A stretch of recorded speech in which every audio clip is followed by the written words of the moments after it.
I want to congratulate our federal law enforcement partners, the U.S. Attorney's Office for the Northern District of California, the FBI, IRS Criminal Investigations, the U.S. Secret Service, and the Florida Department of Law Enforcement. These partners worked extremely quickly to investigate and identify the perpetrators of this sophisticated and extensive fraud. Clark, the mastermind, lives here in Tampa, committed the crimes here, and he'll be prosecuted here. Working together, we will hold him accountable. The state attorney's office is handling this prosecution rather than federal prosecutors because Florida law allows for us greater flexibility to charge a minor as an adult in a financial fraud case like this. Scamming people out of their hard-earned money is always wrong. And whether you're taking advantage of them in person or online by stealing cash or cryptocurrency, it's fraud, it's illegal, and you won't get away with it. Anticipation of a few questions that you're likely to ask, let me just give a little bit of information about the specifics of the fraud. Keep in mind, this is an ongoing investigation and now an active prosecution, and I'm limited in how much information I can give. We just want to make you familiar with the four corners of what happened and the charging instrument against Clark. So he gained access to Twitter accounts and to the internal controls of Twitter through compromising a Twitter employee. He sold access to those accounts. He then used the identities of prominent people to solicit money in the form of Bitcoin, promising in return that he would send back twice as much Bitcoin. He then collected and, of course, never gave back the Bitcoin that he received from the victims. There are 30 counts that we have charged against him.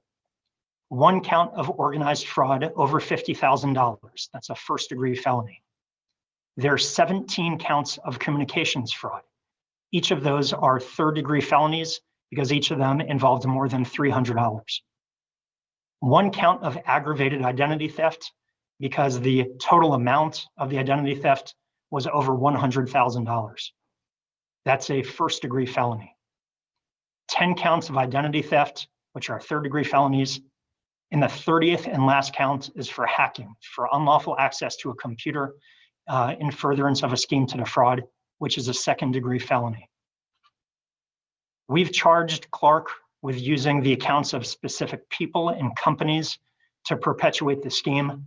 Those individuals and companies include Barack Obama, Joe Biden, Bill Gates, Warren Buffett, Jeff Bezos, Elon Musk, Michael Bloomberg, Floyd Mayweather, Kim Kardashian, and Kanye West. And the companies include Apple, Bitcoin, Uber, and 4 cryptocurrency exchanges: KuCoin, Coinbase, Gemini, and Binance. With that, I'm happy to take any questions. Mr. Warren, did he work alone? And this was a very massive attack. What was his training? As to whether he worked alone, I can't comment on that. Again, this is an ongoing investigation with our federal law enforcement partners. And the second question was, what is his training? He's a 17-year-old kid who apparently just graduated high school, but make no mistake, this was not an ordinary 17-year-old. This was a highly sophisticated attack on a magnitude not seen before. It could have been an extremely high amount of loss. The fact that it was just over $100,000 in one day is because it was caught pretty quickly. But keep in mind that besides the dollar amount that was stolen, this could have had a massive, massive amount of money stolen from people. And it could have destabilized financial markets, both in America and across the globe, because he had access to powerful politicians' Twitter accounts. He could have undermined American politics as well as international diplomacy. Andrew, it's Steve Cecil from Fox 13. Can you discuss how he was arrested, how the arrest was effected?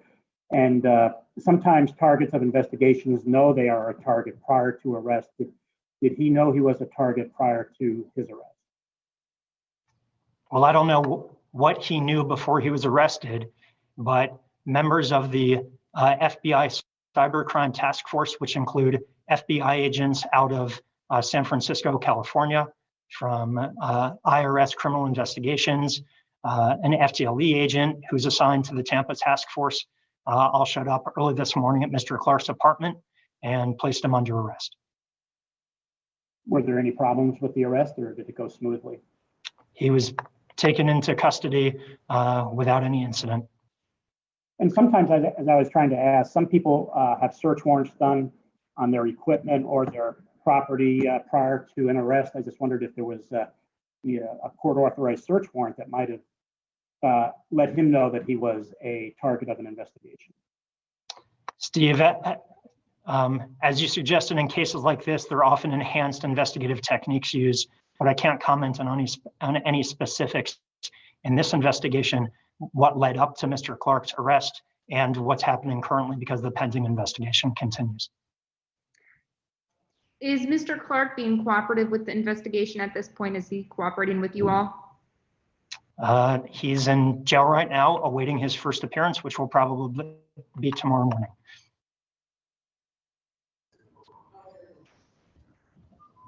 Can you tell us anything more about him, how he was able to do this? Have you learned anything more about him that you can share? A 17-year-old kid causing Twitter to go on lockdown.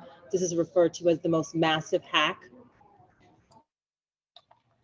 I can't release a lot more information than what I described already, but to make sure that we understand, he compromised the security of a Twitter employee, which allowed him to gain access into Twitter's internal accounts and controls. That's what gave him access to essentially whatever Twitter accounts he wanted. He was then selling access to those accounts online and eventually started posting tweets through accounts that he had taken over without the user's authorization. He was soliciting money in the form of Bitcoin. You can go back and look at different tweets that were sent out on July 15th from some of the people I named previously, offering, send me Bitcoin, I'm feeling generous, so if you send me Bitcoin, I'll send you twice as back. I'm paraphrasing, those are not the specific messages on Twitter, but that's an overview of how the scheme occurred. Do you know how long it took him to come up with this scheme and implement it? Yeah, the scheme to defraud we've charged ranges from May 3rd of 2020 to July 16th of 2020. Since it is a Friday and we're going into the weekend, can your office make available the criminal report affidavits that list the probable cause for his arrest? Yeah, we should be able to release the probable cause affidavit because he's a juvenile should be fine, but now he's been charged as an adult, and it's the information actually that charges him as an adult, which we can release. What was your reaction? It's publicly available at this point too. What was your reaction when you realized a 17-year-old was behind this? I'm not sure. I mean, I guess I was surprised that it was someone so young, but at the same time, we see a lot of people who are extremely sophisticated and savvy with computers as a young age. My focus is where it always is, identifying people who are committing crimes, trying to figure out how to hold them accountable, and making sure that we are protecting and supporting victims. So whether he was 17 or 27 or 127, we'd be handling this the same way. Two quick questions. Can you tell us how much time that he could possibly face if convicted? And also, when you say from May 3rd to July 16th, can somebody mute their microphone? Somebody has not muted it. When you say from May 3rd to July 16th, do you believe that, for example, on May 3rd, he first compromised a Twitter account and it took him that long to complete this crime? I'm trying to listen. Again, I can't get into the specifics of how the fraud occurred, but the time period that we've charged for the overarching fraud goes all the way back to May 3rd. So some 2.5 months from May 3rd to mid-July. A reporter needs to mute their microphone, please. I think I just did. I think I got it. Is he also going to face federal charges? Can you speak to that at all? At this point, he's not looking to face federal charges. We've been working with federal law enforcement. They had come to us to partner with them because our federal partners, as well as the state attorney's office, felt like it was appropriate to charge him as an adult. because that would be the appropriate sanction and charges for someone who conducted a fraud on this scale. So at this point, the federal investigators handed the case off to us. Again, we've been working with them to get to this point, and we're looking forward to their continued cooperation as we prosecute Mr. Clark here in state court in Hillsborough County, where the crimes occurred. And you said that the feds, they could not charge him as an adult, but Florida law allows for that in a financial crime. That's what you had. Correct.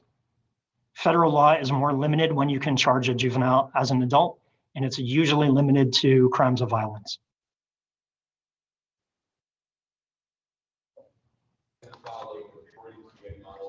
On election night, if somebody takes over the Twitter accounts of supervisors of elections, this could cause massive voter confusion. Just as a public official, knowing that a Tampa teenager did this, how concerned are you about cybersecurity moving forward? Well, two different questions. So in regard to the election, I'm not concerned because we talk with our supervisor of elections. We know that we have a great system set up here to protect the integrity of our election in this county and across the state and across the country. In terms of cyber crime generally, we are concerned. We want to make sure that people aren't victimized, and this is a great way to make sure that they don't become victims, is by telling people what happened. We want to make sure that people understand that if something looks too good to be true, it probably is, and it's probably illegal.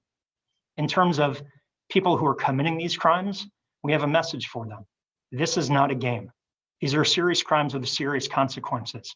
And if you think you can rip people off online and get away with it, you're going to be in for a rude awakening that comes in the form of a 6 a.m. knock at your door from federal agents.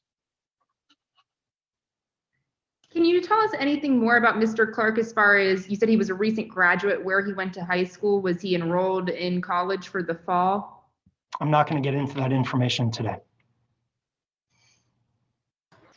Does he live alone? He was arrested at his apartment where he lives by himself. Are you in touch with Twitter, and have they made any changes to make sure their employees' accounts are not going to get compromised in this manner, if you know?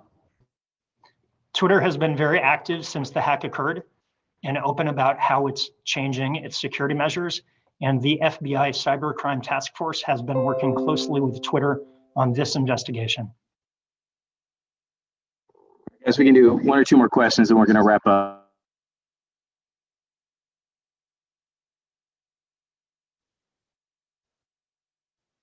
All right, thank you, everyone. Have a great weekend. Thank you so much, sir.